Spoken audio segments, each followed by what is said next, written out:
Genesis 35.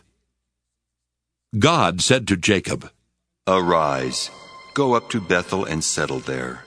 Make an altar there to the God who appeared to you when you fled from your brother Esau."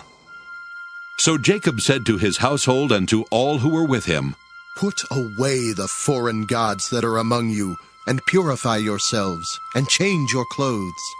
Then come, let us go up to Bethel, that I may make an altar there to the God who answered me in the day of my distress, and has been with me wherever I have gone.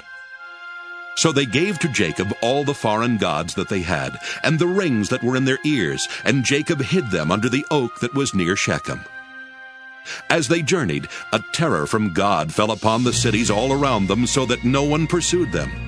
Jacob came to Luz, that is Bethel, which is in the land of Canaan, he and all the people who were with him, and there he built an altar and called the place El Bethel, because it was there that God had revealed himself to him when he fled from his brother.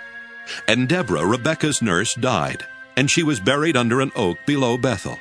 So it was called Allon-Bacuth. God appeared to Jacob again when he came from Paddan Aram, and he blessed him. God said to him, "Your name is Jacob.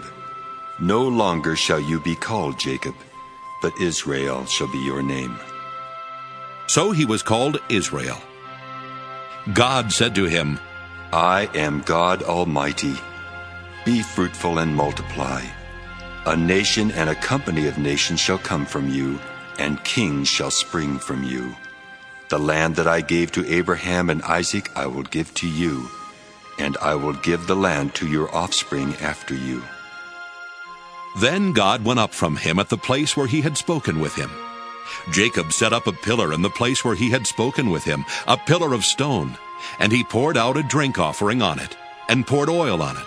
So Jacob called the place where God had spoken with him Bethel. Then they journeyed from Bethel, and when they were still some distance from Ephrath, Rachel was in childbirth, and she had hard labor. When she was in her hard labor, the midwife said to her, "Do not be afraid, for now you will have another son." As her soul was departing, for she died, she named him Ben-Oni, but his father called him Benjamin. So Rachel died, and she was buried on the way to Ephrath, that is Bethlehem. And Jacob set up a pillar at her grave. It is the pillar of Rachel's tomb, which is there to this day. Israel journeyed on, and pitched his tent beyond the Tower of Eder.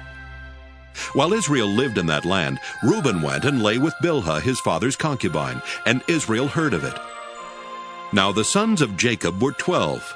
The sons of Leah, Reuben, Jacob's firstborn, Simeon, Levi, Judah, Issachar, and Zebulun. The sons of Rachel, Joseph and Benjamin. The sons of Bilhah, Rachel's maid, Dan and Naphtali. The sons of Zilpah, Leah's maid, Gad and Asher.